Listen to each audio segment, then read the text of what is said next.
아무래도 그냥 한 번에 그냥 기분 좋게 받을 수 있는 거 힘들게 좀 받는 경우가 좀 생길 수가 있겠죠. 상세 내역서에 아니면 같은 경우에는 보험금 지급을 안 해줘요. 지급률이 많아져가지고 꼼꼼히 보는 보험회사들이 굉장히 많아졌습니다. 기본적으로 받아야지만 보장을 받으실 수가 있습니다. 근데 이것도 악용을 한 사례들이 좀 많이 좀 나와가지고 이것도 요즘에는 좀 제한이 좀 많이 좀 있습니다. 담당자를 좀 가깝게 지내면서 이거는 이래요, 이거는 저래요 라고 전문가한테 물어보는 게 진짜 돈 버는 길이에요. 그렇게 해서 한 번씩 청구를 하게 되면 예상치도 못한 돈들이 들어오는 경우가 종종 있어요. 내가 낸 돈에 대해서 잘 활용하는 방법이니까 꼭 체크해 보시기 바라겠습니다.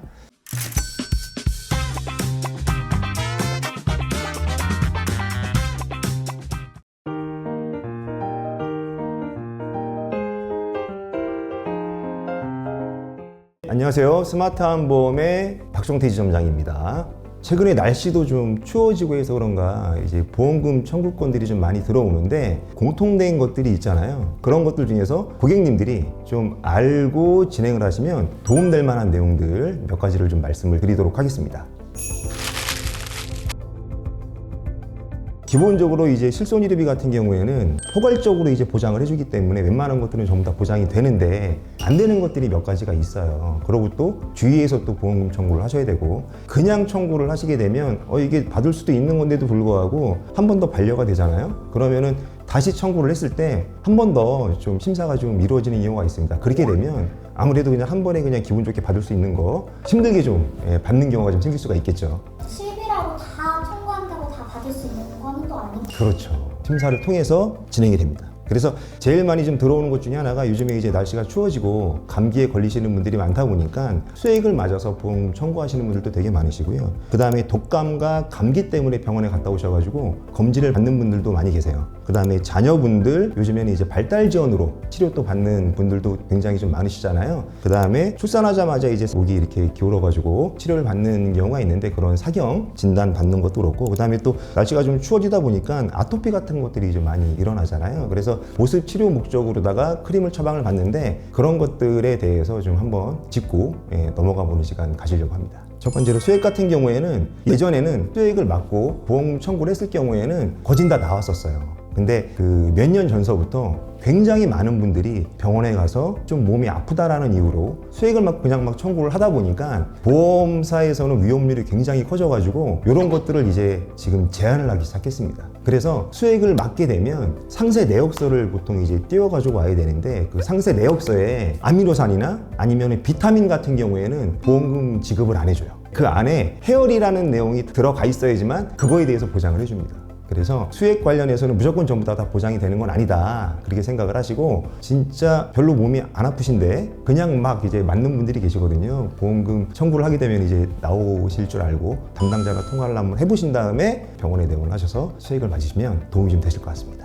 이게 이제 원래 치료 목적으로 보장이 되는 게 맞는 거였었거든요. 근데 예전에는 청구하시는 분들이 많지 않다 보니까 지급을 그냥 해준 게 굉장히 많았었는데 최근 들어서는 굉장히 좀 이게 많은 분들이 알고 계셔가지고 보험 청구를 하다 보니까 지급률이 많아져가지고 꼼꼼히 보는 보험회사들이 굉장히 많아졌습니다.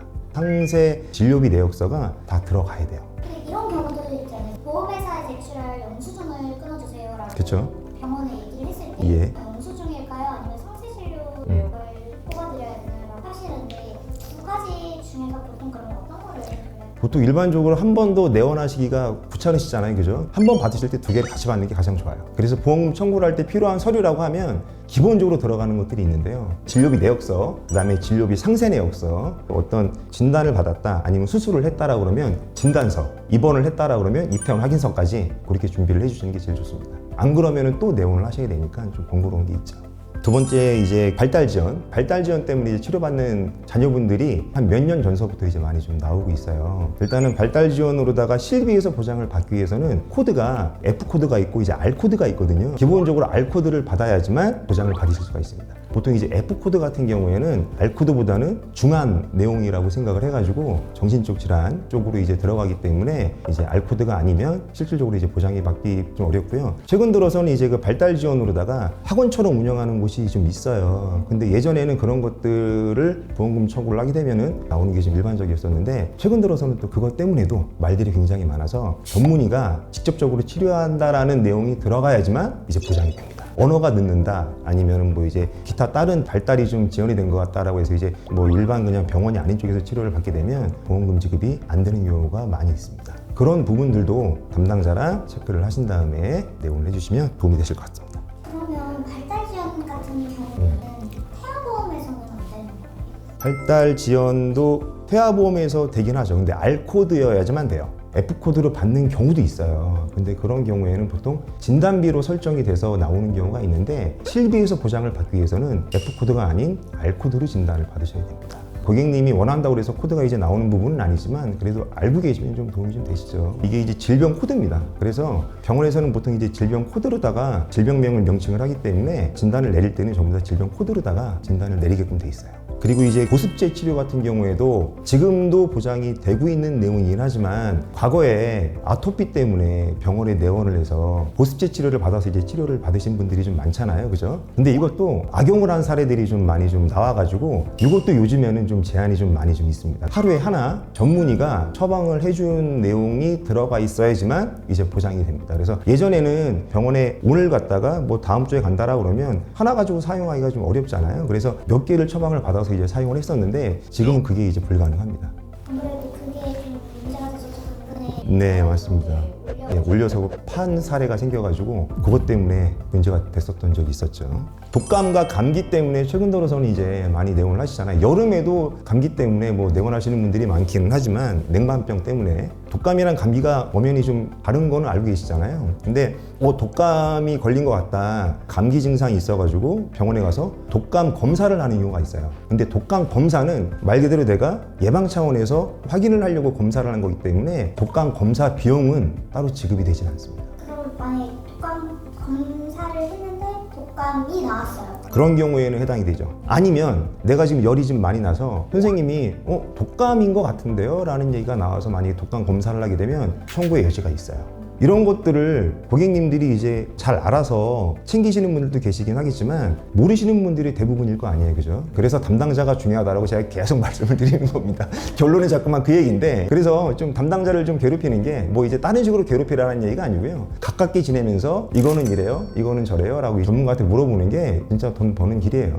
그리고 이제 최근 들어서도 이제 사경 이렇게 이제 기울어진 목 때문에 병원에 이제 내원하시는 분들이 계시는데, 보통 진단을 받거나 치료를 받을 때 그 진단서에 보면 질병 코드가 하나만 들어가는 경우도 있지만 두세 개 같이 들어가는 경우가 있습니다. 하나만 들어갔을 때에는 요거에만 해당이 되나요? 라고 한번 주치의분께 여쭤보는 것도 좀 도움이 좀 돼요. 왜 그러냐면 사경 같은 경우에는 M코드로 받게 되면은 보장이 안 되거든요. 근데 Q코드로 받게 되면 또 보장이 돼요. 그래서 보통 Q코드랑 M코드랑 같이 들어가는 경우가 많아요. 그래서 보통 진단을 좀 받는다라 그러면 진단 코드가 뭐 3개, 4개 들어가는 경우도 많이 있어요. 하나만 들어가 있다라 그러면 한 번쯤 좀 체크를 해보시고 넘어가시는 게 좋다라고 이제 말씀드리는 겁니다. 그리고 최근에 실비를 가입을 하게 되면 이제 그 상해 입원 의료비랑 그 다음에 상해 통원 의료비, 그 다음에 질병 입원 의료비, 질병 통원 의료비 이런 식으로 이제 나눠서 이제 가입을 하시는데, 예전에는 지금은 가입할 수 없지만 상해 의료비라는 게 있어요. 상해 의료비 500만 원짜리, 1000만 원짜리. 그거는 이제 그 예전에 가입하신 분들 같은 경우에 좀 내용을 모르고 요즘이랑 똑같은 실비다 생각을 하셔가지고 이제 보험금 청구를 하시거나 아니면 청구를 안 하시는 분들도 굉장히 많은데, 예를 들어서 만약에 교통사고가 났다라고 하면 실비에서는 중복으로 보장을 안 해주는 게 원칙입니다. 그래서 자동차 보험에서 보장을 받잖아요, 1차적으로. 그렇기 때문에 실비에서는 보장이 안 되거든요. 근데 예전에 가입한 상해 의료비 같은 경우에는 중복으로 보장이 돼요. 그래서 입원을 하시거나 치료를 받게 되면 상대방 쪽 아니면 또 내 쪽 그 자동차 보험에서 병원비는 나오고 또 이쪽에서 병원비 50%가 또 나오게 됩니다.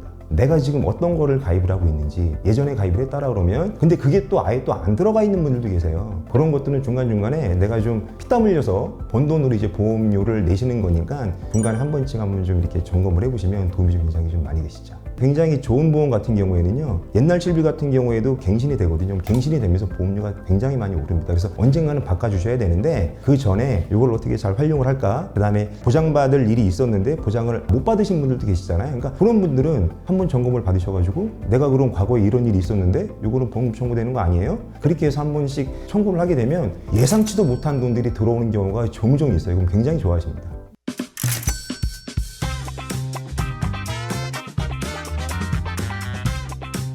오늘은 최근에 보험금 청구를 하면서 가장 많이 들어오고 그 다음에 또 가장 빈번하게 여쭤보시는 내용들에 대해서 알아봤습니다. 그래서 수액, 발달전, 사경, 보습제 크림 처방받는 거, 그 다음에 독감과 감기, 상해유리비에 대해서 알아봤습니다. 이런 것들을 잘 체크하시고 내 보험에 대해서 꼼꼼히 좀 확인해 보시면 내가 낸 돈에 대해서 잘 활용하는 방법이니까 꼭 체크해 보시기 바라겠습니다. 이상으로 스마트한 보험의 박성태 지점장이었습니다. 감사합니다.